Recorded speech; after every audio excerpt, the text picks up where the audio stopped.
Hello, Jasper here, and let's talk about one of, if not the most controversial aspects of Game of Thrones, and that is, does George R. R. Martin owe us, the fans, the books? Now, I could pretend to be bipartisan or unbiased on this issue, but I'll not waste your time on this.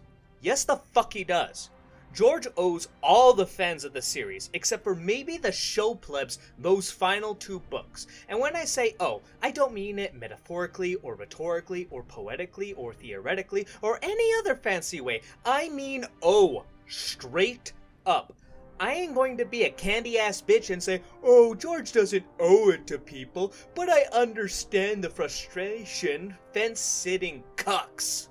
I am a simple man. When you promise to do something, you do it, no matter what. If a friend of mine asks me to help them move and I say I'll help them, I do it.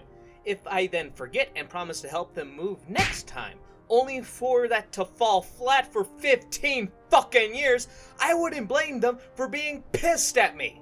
Now, I'm not a cold, heartless, evil man, regardless of what my mother says. I do think there are some perfectly understandable and justifiable reasons for someone not finishing their work, or delaying it.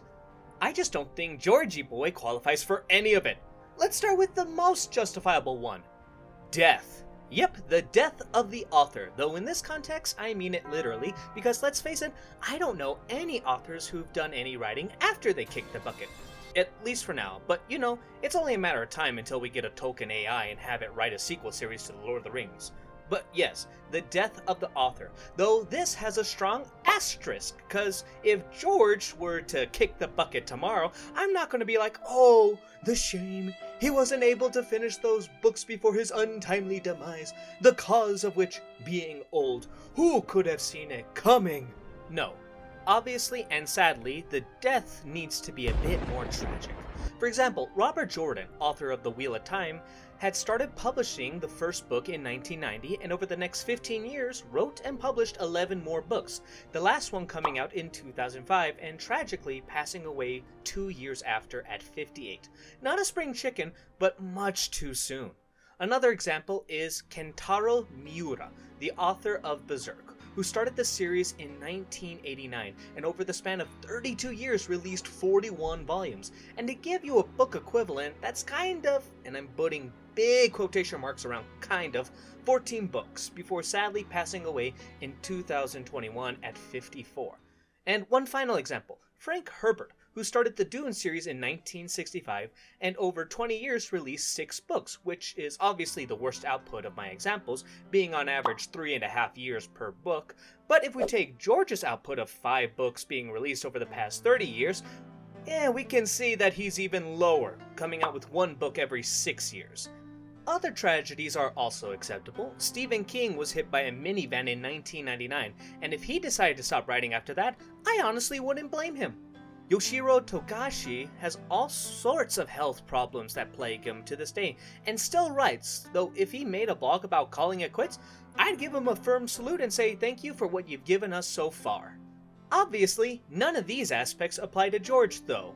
He's not dead, and sure, he's pretty old, so I'm sure there's some health issues going on for him at that age, but considering how he's still working on a ton of other projects, I don't think those issues are really hampering his work ethic. Now, let's change the tone of this video, slightly and only for a moment.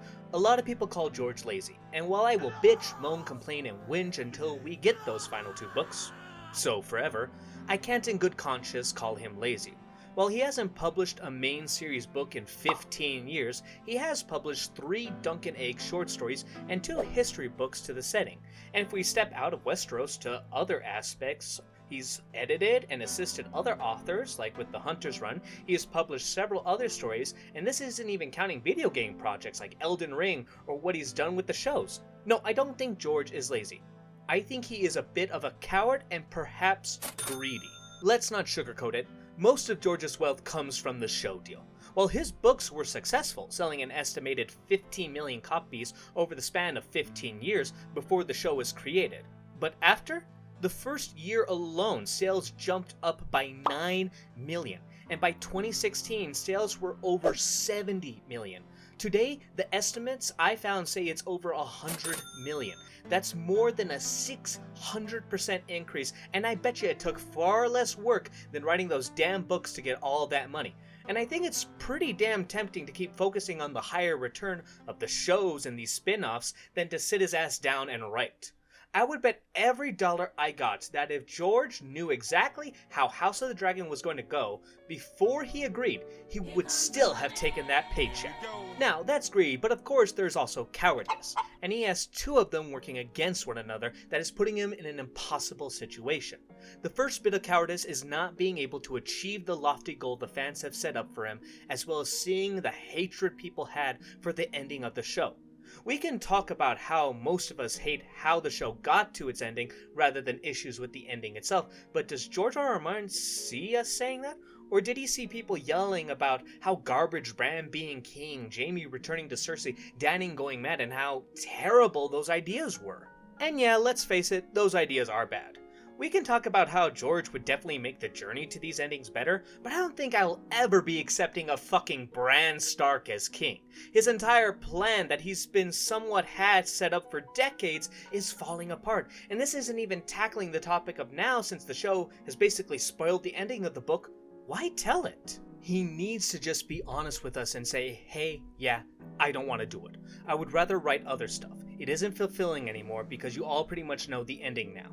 Yeah, he'd get shit from fans for a month. He'd have to pay off his publisher, but he can afford that. And a month of annoying fans is better than the decade he's been going through, isn't it? But he won't. Why? Because he's a coward, unable to admit he failed and won't be able to keep his promise, and would rather go through the constant ridicule and jokes at his expense. He will not finish the series, and no, chucklefucks, he isn't done with it and choosing to wait to have the last 2 books published when he dies.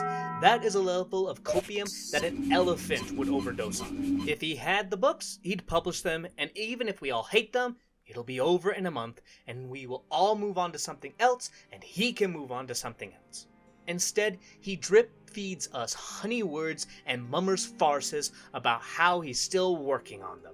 And while it's clear he's lying to us, I think he's also lying to himself.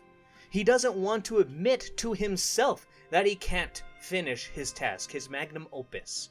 And it's a shame, George. You could have been on Mount Rushmore of fantasy next to Tolkien. But instead, you'll be a cautionary tale to future authors to not get lost in your garden and to pull the weeds out when they sprout, instead of letting them flourish.